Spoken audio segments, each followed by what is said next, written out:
Despite the imposed sanctions, the European Union indirectly continues to import oil from Russia through intermediaries: China, India, Turkey, UAE, and Singapore. These countries purchase Russian crude oil, refine it into various petroleum products, and then sell them to the EU and other Western countries. According to the Center for Energy and Clean Air Research, these 5 countries act as the main middlemen in circumventing sanctions.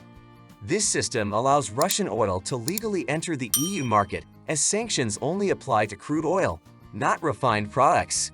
Thanks to this loophole, the EU remains one of the largest importers of Russian-origin oil products, undermining the intended impact of sanctions on Russia's oil revenues.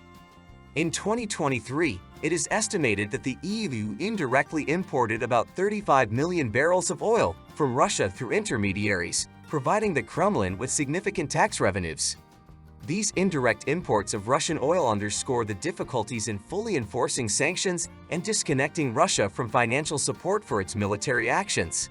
While the EU has not directly imposed sanctions on indirect imports of Russian oil, it has been criticized for not effectively closing such loopholes. Some analysts argue that the EU is aware of these indirect supplies but is trying to balance the sanctions regime with practical energy needs and economic stability. The EU's dependence on imported energy means that it must balance sanctions with the need to ensure stable and affordable energy supplies for its member states. This strategy helps avoid the severe economic disruption and energy crisis that would result from a complete cutoff from Russian energy. In terms of the scope of EU sanctions, Russian crude oil exports by sea initially fell by 35% after the embargo was imposed. However, these shipments recovered over time as Russia redirected oil to non-sanctioned countries such as China and India. The share of Russian crude oil in total EU imports fell sharply from 30% in the first quarter of 2022 to just 3% in the first quarter of 2024. This decline was offset by increased imports from the US, Norway, and Saudi Arabia. The total value of EU fossil fuel imports from Russia in January 2024 was 0.8 billion euros for pipeline gas, 0.7 billion euros for LNG, 0.6 billion euros for crude oil, and 0.09 billion euros for refined products. Let's take a short pause. Could you do us a favor? If you like our content, please give us a like and subscribe to our channel. Thank you. Click the like button. To help even more, leave your thoughts and feedback in the comments. Your participation helps us grow. Thank you. Despite sanctions, Russia has managed to maintain its oil exports by reorienting supplies to Asian markets. Russian crude oil and products were sold at significant discounts, with the price of Ural crude at some points falling below $60 per barrel compared to the established price ceiling of $60 per barrel. Continued EU imports of oil products, albeit indirectly through countries like India and Turkey, have provided Russia with significant revenues, undermining the full effect of the sanctions. The 13th EU sanctions package, adopted in February 2024, expanded restrictions on individuals and entities involved in the Russian military-industrial complex. This package was aimed at further limiting Russia's access to military technology and closing loopholes in existing sanctions. Overall, while EU sanctions have altered the flows of Russian oil exports and reduced direct imports, the existence of loopholes and channels for indirect trade has allowed Russian oil to continue to flow to EU markets, providing Russia with some oil revenues.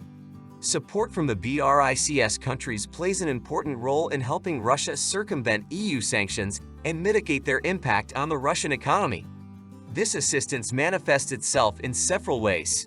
China and India have become key markets for Russian exports, especially in the energy sector. China has significantly increased its imports of Russian oil, gas, and coal, accounting for about 53% of Russia's crude oil exports in 2024. India has also increased its purchases of Russian crude oil, refining it domestically and often exporting the resulting products to other regions, including the EU. In addition to the largest Asian importers, other BRICS countries are also playing their part. Brazil is increasing its purchases of Russian energy resources, albeit on a smaller scale. Turkey has become a significant importer of Russian petroleum products, especially after the EU and G7 ban on imports of refined petroleum products from Russia came into effect. In March 2024, Turkey's total imports of Russian refined petroleum products increased by 15. BRICS countries are also working to develop alternative financial systems to reduce reliance on Western networks often used to implement sanctions.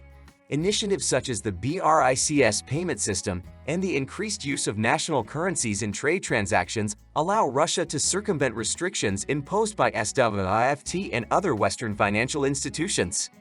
Russia has a number of long-term trade agreements with BRICS countries, ensuring a steady flow of goods and resources. These agreements cover energy supplies, agricultural products, and technological cooperation, providing Russia with sustainable economic ties beyond Western influence.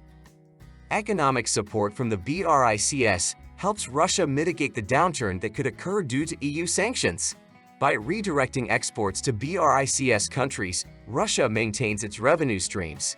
For example, although Russia's oil export revenues have declined from their peak, they remain substantial due to continued trade with China and India. China, through its One Belt, One Road initiative, has invested significantly in infrastructure projects in Russia, increasing connectivity and creating new trade routes.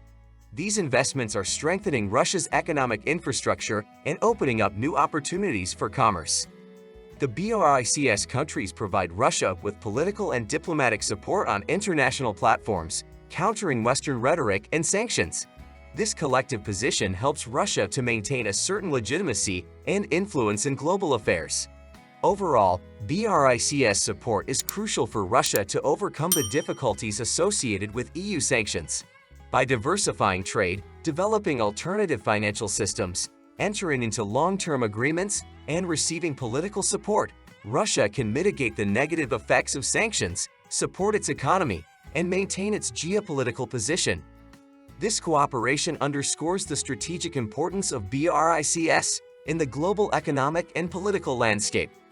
Thank you for watching.